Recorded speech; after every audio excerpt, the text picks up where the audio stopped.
One was with Joe Pesci, her husband. Right. Now this is a very interesting pairing. You know, if you mention to the world you're going to pair Helen Mirren and Joe Pesci, usually the eyebrows rise of anybody who hears that story. But in reality, they are two consummate actors. Right. And Joe Conforte, who was the antecedent to this character, is a small peripatetic Italian from the Northeast, who went to northern Nevada, took on the trappings of a cowboy, and literally did what, you know, you talk about people pursuing the American dream, the impossible American dream. Well, we come from a country of Puritans. The Puritan ethic, the Puritan mores of this country, we are very uptight about sex. And this is a man who can you know, was able to defeat 200 years of that Puritan uptight quotient and get prostitution legalized for the first time. He was an interesting guy, and I thought that Joe Pesci had that kind of energy. He's not playing the guy from Goodfellas or from Casino. He's not a cold-blooded killer. He's a huckster who has a dream and has actualized that dream. And he's thinking he's just on top of the world. Yeah. But he's forgotten some of the things that were most important to him. And that partnership between these two, husband and wife, partners in business, is the core of the story. And then we bring in a catalyst that changes it. Okay, but Oscar was killed by what? Well, Oscar was shot. Right. Not exactly like he is in the film. He was shot at the gate of the Mustang Ranch. There's a lot of things shrouded in mystery about that night. Of course, you know, Joe Conforte controlled that county, right. And you know, this was written about over and over. It was controlled the county, and somehow, you know, even though it was pretty hard to imagine, the person who supposedly took the rap, it was done in self-defense, supposedly, and the guy went to jail for under 6 months.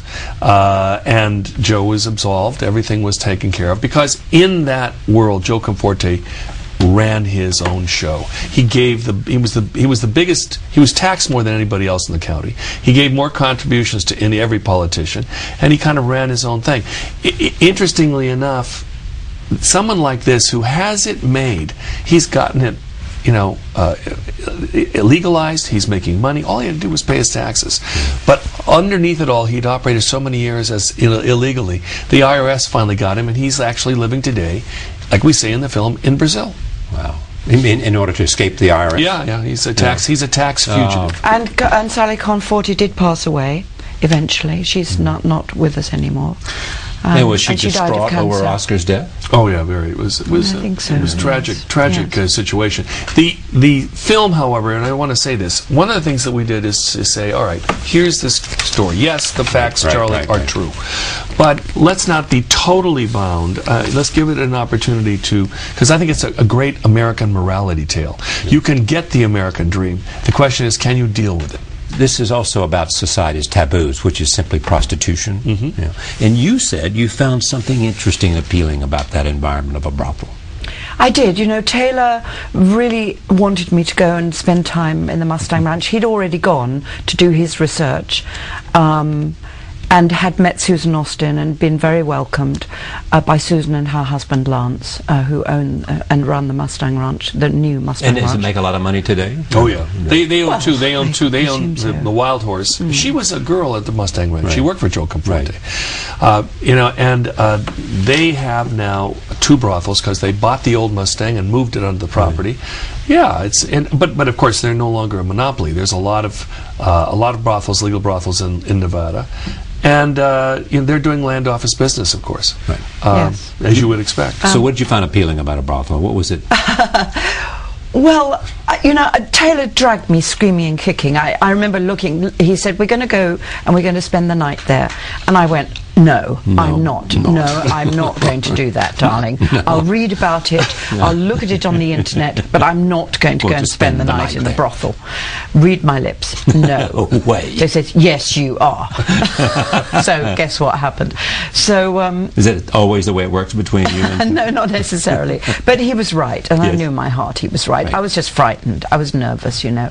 So we went, and we went at about 5 o'clock, and the minute we walked through the gates, you know, so, you know, you ring the bell and it's all sort of weird, and it's kind of, it's for a girl from England anyway.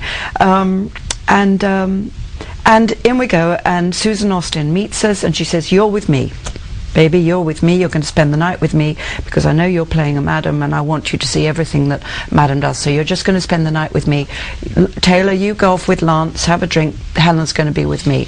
And so she just sort of swept me up, and I did indeed spend the whole night with her, just moving around, watching her you know, do her business, do what she has to do. What does she do? She's a manager, she's a psychotherapist, she's a bank teller. She does everything. She does absolutely everything. She's a housekeeper. She's just constantly, you know, there's a lot of elements in a brothel.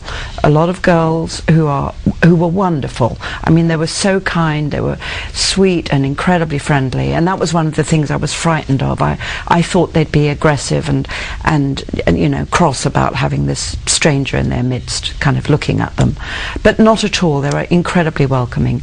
And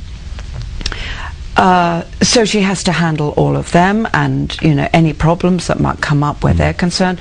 There's a lot of alcohol in a brothel. Obviously there's a bar, there's a restaurant, good food, but anyway, there's a bar, there's a lot of potential drunkenness. You know, there's a lot to handle, and there she was, just constantly on the move all night long, handling it. I mean, she was very, very impressive. But you know, the thing that I think is important is that in a brothel, as I said, it's a society of women. They service men, but it's a society of women. And the madam is in charge. And she has to be the tough mother. You know, she gives encouragement when she needs to, she listens to the problems, and when she needs to discipline, she does. And that's what Helen does in the piece. And Helen is, you know, she's much more of a nice, lovely person. And as a director, I was encouraging her to say, listen, when it gets tough, when you have to maintain order, you have to be tough as nails. Because those elements, Susan can be very, very sweet, but when she's got to protect her girls, or when someone's acting up, she takes care of it. And it's a fascinating society. But the thing I loved about it was that femaleness of it. It was like going into a weird sort of sorority, really. Maybe even nicer than a sorority, because these were working girls. They're working girls. They're professional people, and women, incidentally. And interesting fact is that the most successful prostitutes in a brothel are very often the older women, not the young ones. It's and the why older is that? women. It's a lot to do with the fact that the clients are very often much older, so they're more comfortable with an older woman who they feel can take care of them, you know, both sexually and psychologically. So. And there was one lineup that we watched, and it was the older woman who was chosen by the client. So you know, it's not. A lot of it is not as you expect. Roll tape. Here's a clip. Hey, Mr. Charlie, you gonna help me? Help you do what? You're my manager. You're going to get me ready for the fight. Oh, no, I told Charlie. No, that's crazy. A manager is supposed to help a fighter, no? Listen, I got 25 psychotic whores to manage. That's a full dance card. Yeah, but you know, I don't like to work out alone. I feel lonely. Big boy like you? Yeah, a big boy like me. I need people to talk to. Come on, training is easy. I show you, watch. I hit like this. You say, good, okay? Come on, say it, say good.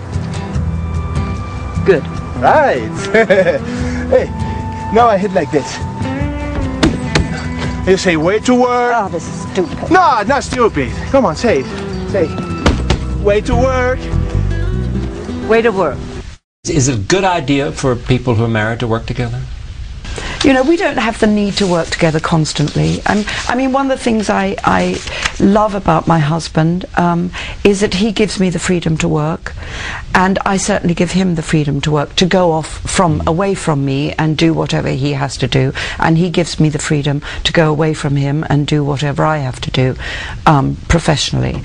So you know, it's great to have a relationship in our business where your partner gives you the freedom to do that, and also completely trusts you, you know, trusts you. Love Ranch opens June 30th. Taylor Hackford, Helen Mirren, thank you, my dear. Thank you, Great John. to see you.